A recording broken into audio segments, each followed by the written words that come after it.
Hello दोस्तों, अगर आप ऐसे स्टॉक की तलाश में हैं जो आपको मल्टीबैगर रिटर्न दे सकता है लेकिन आप उसे 3 से 5 साल तक होल्ड नहीं कर सकते, फिर आप किसी भी स्टॉक में इन्वेस्ट करने वाले हो वो मल्टीबैगर रिटर्न दे नहीं पाएगा, ये रियलिटी है। लेकिन आप में से बहुत इन्वेस्टर बोलेंगे कि कौन इतना दिन रुकेगा भाई, मैं तो 1 साल में ऐसे डबल कर चुका हूँ और मैंने बहुत सारे ऐसे इन्वेस्टर को देखा है जिसका पैसा डबल हो चुका है। हाँ, आप एक तरह से सही भी बोल रहे हैं क्योंकि ये हमेशा नहीं होने वाला है। बहुत सारे इन्वेस्टर ऐसे हैं जो स्टॉक टिप पे बाई करते हैं, कहीं टेलीग्राम से या यूट्यूब से या फिर कहीं वेबसाइट में देख लिए हैं, बाई कर लिया है बिना कुछ सोचे समझे, जिसके वजह से जब मार्केट बुल रन में होता है तो उनका पैसा बहुत अच्छा ग्रोथ देता है, पैसा उनका डबल भी हो जाता है, वो बहुत खुश होते हैं उस समय। लेकिन जब मार्केट डाउन होने लगता है, आस्ते आस्ते जब उनका पोर्टफोलियो रेड हो जाता है तो सबसे पहले स्मॉल कैप स्टॉक ही गिरते हैं और वो 40 से 50% तक क्रैश हो जाते हैं। ये स्मॉल कैप स्टॉक का रियलिटी है। तब आप में से कुछ इन्वेस्टर पूछते हैं कि स्टॉक होल्ड करें या सेल करें, और उसके बाद पैनिक में आकर वो स्टॉक को देखते हैं बहुत लॉस हो रहा है मेरा पैसा, इसका वजह से वो लॉस में ही सेल करके निकल जाते हैं। स्टॉक मार्केट में वही पैसा बना सकता है जो पेशेंस रख सकता है और अच्छी तरह से स्टॉक को एनालाइज करता है और बिजनेस पे भरोसा होता है, तब आप स्टॉक को होल्ड कर पाते हैं। बिजनेस और कंपाउंडिंग को अपना काम करने दीजिए, जस्ट स्टॉक को होल्ड कीजिए। तो मैं आपको ऐसे 3 स्टॉक बताने वाला हूं जो आपको मल्टीबैगर रिटर्न दे सकता है। मैं आपको स्टॉक का एनालिसिस करके बताऊंगा कि स्टॉक कैसे एनालाइज करते हैं और अच्छा स्टॉक कैसे चुनते हैं। एक छोटा सा डिस्क्लेमर देना चाहूंगा, मैं कोई एक्सपर्ट इन्वेस्टर नहीं हूँ, मैं सिर्फ आपको स्टॉक को एनालाइज करने बता रहा हूँ और आपको हेल्प कर रहा हूँ स्टॉक को समझने में। मेरे तरफ से कोई भी स्टॉक को बाई करने का, सेल करने का रिकमेंडेड नहीं है, ये आपका खुद का डिसीजन होना चाहिए। तो चलिए, तो हमें आना है scanner.in में। उसके बाद इसमें सर्च करेंगे हम लोग कैम्स। इसका फुल नेम है computer age management service limited. अगर हम इसका मार्केट कैप देखेंगे तो 20,000 करोड़ के करीब है, 20,888 करोड़ के करीब है। स्टॉक का पी रेशियो देखा जाए तो 54.6 है और इंडस्ट्री से अगर पी रेशियो से कंपेयर किया जाए तो अभी ये अंडर वैल्यू चल रहा है। 61.6 इसका पी चल रहा है इंडस्ट्री का और अभी फिलहाल ये 54.6 पे है, तो अभी थोड़ा सा अंडर वैल्यू में है। और इसका अगर ROCE देखा जाए 48.4% है और इसका फेस वैल्यू देखा जाए तो 10 का फेस वैल्यू चल रहा है, मतलब अभी स्टॉक ने स्प्लिट नहीं दिया है, आगे जाके ये स्प्लिट दे सकती है। और इसका EPS देखा जाए, अर्निंग पर शेयर, तो 78.4 है और यहाँ पर डेट टू इक्विटी देखा जाए तो 0.11 है। अगर आपका डेट टू इक्विटी अगर 0.5 से कम है तो उसको अच्छा माना जाता है स्टॉक। यहाँ पर आप आकर अबाउट में पढ़ सकते हैं इसके बारे में, और जो की पॉइंट्स है इसको भी आप देख सकते हैं रीड मोर में जाके। तो चलिए हम चलते हैं सीधा क्वार्टरली रिजल्ट में। तो हम लोग देखेंगे पहले, अगर आप सेल देखते हैं इसका 2021 में जून के टाइम 201 करोड़ का था और आज जून 2024 में इसका सेल करीब 331 करोड़ करीब हो गया है, मतलब अच्छा प्रोसेस दिया है। और OPM ऑपरेटिंग प्रॉफिट मार्जिन अगर देखा जाए 46 था पहले भी और आज भी करीब उतना ही है, 45 के करीब है, मतलब ये अपना प्रॉफिट मार्जिन मेंटेन करके चल रही है, बहुत ही अच्छा है। और अगर देखा जाए यहाँ पर अगर आप प्रॉफिट देखेंगे इसका टैक्स के पहले 2021 में 85 करोड़ था और ये बढ़ता बढ़ते बढ़ते बढ़ते 142 करोड़ तक पहुंच चुका है। अगर पिछले 2023 के जून में देखा जाए इसका प्रॉफिट था 101 करोड़ का और आज है 142 करोड़ का। टैक्स देने के बाद इसका नेट प्रॉफिट निकलता है 107 करोड़, जो पिछले जून 2023 में 76 करोड़ था और आज इसका प्रॉफिट 107 करोड़ है। और अगर देखेंगे अर्निंग पर शेयर्स का, तो अर्निंग पर शेयर्स इसका बढ़ता ही जा रहा है, फिलहाल अभी 22 के करीब है और 2021 के जून में 13 के करीब EPS था इसका। और हम देखेंगे इसके बाद प्रॉफिट एंड लॉस में सेल देखेंगे अगर तो 2018 में 660 करोड़ करीब था और आज इसका 1200 करोड़ के करीब है। सेम चीज यहाँ पर भी देखेंगे आप, प्रॉफिट बिफोर टैक्स देखते हैं तो यहाँ पर अच्छा बढ़ रहा है, नेट प्रॉफिट देखेंगे तो अच्छा है यहाँ पर। अगर आप इसका अर्निंग पर शेयर देखेंगे तो 78 के करीब है, जो बहुत अच्छा दिख रहा है। अगर आप कंपाउंडिंग सेल ग्रोथ देखेंगे 21 का है और कंपाउंडिंग प्रॉफिट ग्रोथ 29 का है। अगर आप बैलेंस शीट मिलाकर देखेंगे रिजर्व में कितने पैसे इसके पास है, मार्च 2018 में अगर देखेंगे आप तो करीब 400 करोड़ का था और आज मार्च में 865 करोड़ के करीब इनके पास कैश है। इन्होंने लोन कितना लिया है,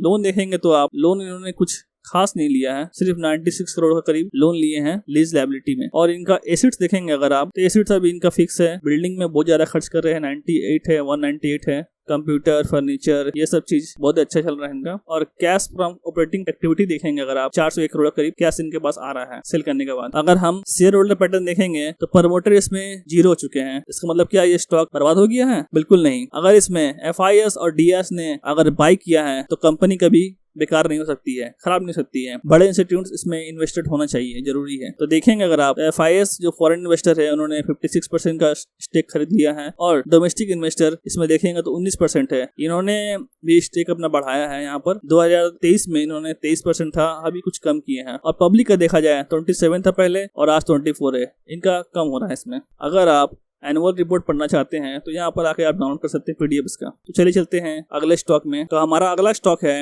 एम्फेसिस लिमिटेड। इस स्टॉक के बारे में यहाँ पर कुछ ज्यादा इन्फॉर्मेशन नहीं मिल रही है मुझे, तो हम लोग किसी और वेबसाइट में जाकर देखेंगे कि किसके बारे में डिटेल्स। अगर आप यहाँ पर देखेंगे प्रोडक्ट वाइज ब्रेकअप, तो ये इंफ्रास्ट्रक्चर मैनेजमेंट सर्विस में काम करती है, बिजनेस प्रोसेस सर्विस में काम करती है। मेन बिजनेस इनका है वो एप्लीकेशन मेंटेनेंस का है, जो भी सॉफ्टवेयर होता है उसे मेंटेनेंस करती है। और सेगमेंट ब्रेकअप है कैपिटल मार्केट के हिसाब से। तो कंज्यूमर बैंकिंग में ज़्यादा ये फील्ड में 29% इसमें काम करती है और मोर्टगेज में है 26%। आप यहाँ देख सकते हैं कितने परसेंट इनका मार्केट है सेगमेंट वाइज। अगर लोकेशन वाइज देखेंगे अगर हम, तो ये USA में सबसे ज्यादा काम करती है और रेस्ट ऑफ वर्ल्ड में करती है। इंडिया में ये नहीं करती है फिलहाल। तो ये रहा इनके बारे में कि ये कहाँ पर काम करती है। ये स्टॉक में अगर इन्वेस्ट करते हैं आप, तो आपको USA के बारे में ज्यादातर जानकारी लेना पड़ेगा, तभी आप इसमें पैसा कमा पाएंगे। इसका मार्केट कैप अभी 56,663 करोड़ के करीब है और इसका PE रेशियो देखेंगे आप 36 के करीब है। इंडस्ट्री से आप कंपेयर करेंगे तो 35 के करीब है, आसपास ही है, ज्यादा ओवर वैल्यू भी नहीं हुआ है। अभी ये फेयर वैल्यू में मिल रही है। और ROC देखेंगे आप 24% के करीब है। अगर इसमें फेस वैल्यू देखेंगे 10 के करीब है, आगे जाके ये स्पीड दे सकती है। और डिविडेंड देखेंगे तो 1.84 देती है। अभी यहाँ पर इस कंपनी को आगे बढ़ने के लिए बहुत मौका है, क्योंकि अब 56,000 करोड़ करीब मार्केट कैप इसका है, तो अभी और ज्यादा ग्रोथ हो सकता है स्टॉक में। प्रमोटर होल्डिंग देखेंगे तो 40% है। डेट टू इक्विटी देखेंगे तो इसमें 0.18 है।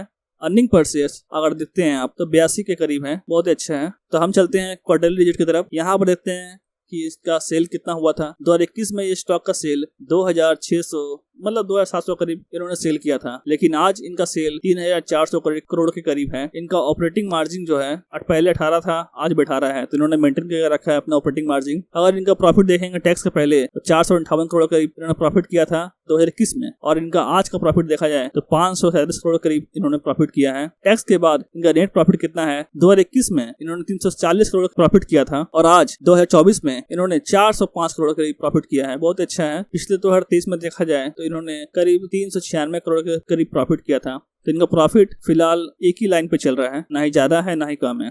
तो हम अगर आप देखेंगे प्रॉफिट एंड लॉस में देखेंगे सेल इनका 2013 में करीब 5,796 करोड़ था और आज के करीब 13,449 करोड़ है। प्रॉफिट बिफोर टैक्स देखेंगे अगर हम 2,000 करोड़ करीब इनका प्रॉफिट है टैक्स के पहले, और टैक्स के बाद इनका 1,500 करोड़ के करीब प्रॉफिट है। अर्निंग पर शेयर देखेंगे अगर हम तो पहले 35 था 2013 में, आज इनके पास 82 है, बहुत अच्छा है। और कंपाउंडिंग सेल ग्रोथ देखेंगे आप इसका तो माइनस में चल रहा है। कंपाउंडिंग प्रॉफिट ग्रोथ अगर देखेंगे तो भी माइनस में चल रहा है, क्योंकि USA में अभी रिसेशन चल रहा है। अगर वहाँ इंटरेस्ट रेट कट होता है तो उसके वजह से इस स्टॉक को बहुत फायदा हो सकता है। और इसके बाद देखेंगे अगर हम बैलेंस शीट देखते हैं अगर हम, तो यहाँ पर अगर रिजर्व में देखा जाए तो अक्टूबर में इनके पास 2013 में 4,724 करोड़ था और आज के टाइम इनके पास 8,606 करोड़ के करीब इनके पास कैश है। और इनका लोन देखेंगे अगर हम तो लॉन्ग टर्म लोन में इन्होंने बहुत अच्छा काम किया है, लोन को अपना 0 कर लिए हैं। और शॉर्ट टर्म जो लोन इन्होंने लिया है वो करीब 1,500 करोड़ करीब है। और इनका फिक्स एसेट देखेंगे तो ये बहुत सारे इन्वेस्टमेंट अभी नहीं कर रहे। लैंड में, बिल्डिंग में इन्होंने इन्वेस्टमेंट बहुत ज़्यादा किया है, मशीनरी में भी इन्होंने इन्वेस्ट नहीं किया है। ये सब चीज़ यहाँ पे देख सकते हैं आप। इन्होंने कैश कितने इनके पास आ रहा है, अगर कोई भी प्रोडक्ट सेल कर रहे हैं उनके हाथ में कैश कितना आ रहा है, आने वाला है वो नहीं, यहाँ पर आया कितना है। तो यहाँ देखेंगे हम लोग 2,180 करोड़ करीब इनके पास कैश आ रहा है, जो कि बहुत ही अच्छा ग्रोथ इनका दिख रहा है यहाँ पर। इनके पास जितने कैश होगा उतना ज़्यादा वो मार्केट में टिक पाएंगे।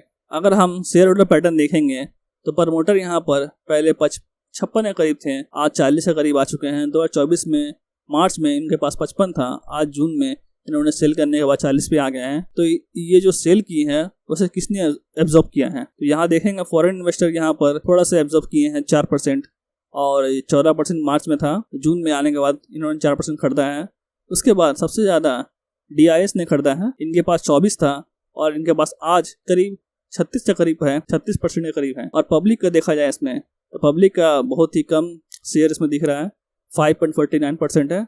चलिए देखते हैं अगले स्टॉक में। तो अगला स्टॉक है IRCTC। इस स्टॉक को ज़्यादातर इन्वेस्टर जानते होंगे और बहुत सारे इन्वेस्टर्स में इन्वेस्टमेंट किए भी होंगे, तो उनके लिए बहुत अच्छा है। जो इन्वेस्टमेंट नहीं किए हैं उनको मैं ये स्टॉक का फंडामेंटल एनालिसिस करके दिखाऊंगा। तो देखते हैं इनका मार्केट कैप अगर देखेंगे आप तो 74,000 करोड़ करीब मार्केट कैप है, बहुत ही कम अभी है फिलहाल। फ्यूचर में अगर देखा जाए तो ये बढ़ने के बहुत ज़्यादा चांस लग रहे हैं, क्योंकि जिस तरह से स्लीपर क्लास, वंदे भारत या फिर जनरल बोगी का डिमांड बढ़ रहा है, जिस तरह से उस तरह से इनके भी डिमांड बिजनेस बढ़ने वाला है, क्योंकि ये एक लौता कंपनी है जो केटरिंग का काम करती है रेलवे में। आगे जाकर जितना रेल बढ़ेगा, जितना ट्रैक बढ़ेगा, उससे इनका काम और बढ़ेगा। अगर इनका पी रेशियो देखेंगे आज तो 62 के करीब है, जो इंडस्ट्री पी के रेशियो के बिल्कुल बराबर है। मतलब अभी आप इसमें इन्वेस्टमेंट कर सकते हैं बहुत ही अभी। और यहाँ पर प्रमोटर होल्डिंग देखेंगे 62% यहाँ पर भी है। डेट इक्विटी इनका बहुत कम है, 0.02 है।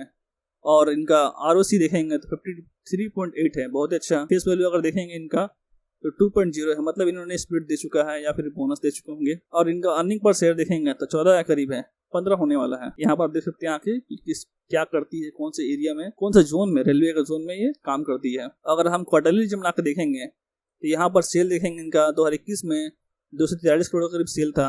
आज इनका सेल हो चुका है 1120 करोड़, मतलब बिजनेस बहुत तेजी से चल रहा है इनका। और इनका ऑपरेटिंग मार्जिन देखेंगे तो इनका 46 था पहले, आज 33 हो चुका है, थोड़ा कम हो चुका है ऑपरेटिंग मार्जिन इनका। और यहाँ पर प्रॉफिट बिफोर टैक्स देखेंगे अगर हम 111 करोड़ था 2021 में, आज इनका प्रॉफिट अगर देखेंगे तो 412 करोड़, प्रॉफिट बहुत अच्छा ग्रोथ यहाँ पर हो रहा है। और इनका नेट प्रॉफिट देखेंगे टैक्स के बाद 83 था 2021 में, आज इनके पास 308 करोड़ के करीब प्रॉफिट हो रहा है। अर्निंग पर शेयर देखेंगे तो पहले 1 था, आज 4 के करीब होने वाला है। यहाँ पर प्रॉफिट एंड लॉस देखेंगे अगर हम, सेल देखेंगे तो 15 में 1060 के करीब था और आज इनका 4389 के करीब सेल हो रहा है। ऑपरेटिंग मार्जिन देखेंगे तो यहाँ पर ऑपरेटिंग मार्जिन दिख रहा है कि बहुत अच्छा ग्रोथ हो रहा है। बीच में 47 के करीब था लेकिन आज 34 है, थोड़ा सा कम है। प्रॉफिट बिफोर टैक्स देखेंगे अगर हम तो इनका प्रॉफिट बिफोर टैक्स करीब 1600 करोड़ के करीब प्रॉफिट बिफोर टैक्स है। और नेट प्रॉफिट देखेंगे तो करीब 1200 करीब है। अर्निंग पर शेयर देखेंगे तो अगर हम यहाँ पर 15% के करीब होने वाला है। इनका ग्रोथ अगर देखेंगे सेल का तो 19% ग्रोथ होने चांस है। और कंपाउंडिंग प्रॉफिट ग्रोथ देखेंगे 18% का हो सकता है यहाँ पर। और बैलेंस शीट देखेंगे तो यहाँ पर रिजर्व में इनके पास कैश है 3000 करोड़ करीब है। तो और 15 में इनके पास 424 था, इतना है। लोन देखेंगे तो इनके पास 0 लोन है, लोन करीब 60 करोड़ के करीब लोन ले चुके हैं, इसके अलावा कुछ नहीं है इनके पास लोन। फिक्स एसेट इनके पास अच्छा खासा है, यहाँ खोल के देख सकते हैं आप। इनके पास कैश कितना आ रहा है, कैश देखेंगे तो करीब 882 करोड़ करीब कैश इनका आ रहा है। और शेयर होल्डर पैटर्न देखेंगे तो 67% पहले थे 2021 में। जून में अगर देखेंगे आप तो अभी 62% के करीब है। और FIS देखेंगे तो पहले 7% 8% करीब थे, आज भी उतना ही है। DIS देखेंगे तो DIS का ग्रोथ बहुत अच्छा बढ़ रहा है यहाँ पर। पब्लिक का देखेंगे तो पब्लिक का यहाँ पर बीच में बहुत अच्छा शेयर बढ़ा था, उसके बाद सेल हुए हैं। तो वीडियो को यहीं एंड करते हैं। तो आप लोग कोई भी स्टॉक को बाय करें या सेल करें, खुद से उसे जरूर रिसर्च करें। मैंने आपको दिखा दिया है कि किस तरह से आप रिसर्च कर सकते हैं स्टॉक को। अगर आप इस तरह से रिसर्च करते हैं कंपनी को तो आप एक अच्छा डिसीजन ले पाएंगे। मेरे बोलने पे कोई भी स्टॉक को बाय या सेल ना करें, आप खुद का डिसीजन ले और खुद से डिसाइड करने के बाद ही कोई स्टॉक को बाय या सेल करें। तो मैं मिलता हूँ आपको अगले वीडियो में। और अगर आप पेनी स्टॉक देखना चाहते हैं तो राइट वाला वीडियो देख सकते हैं।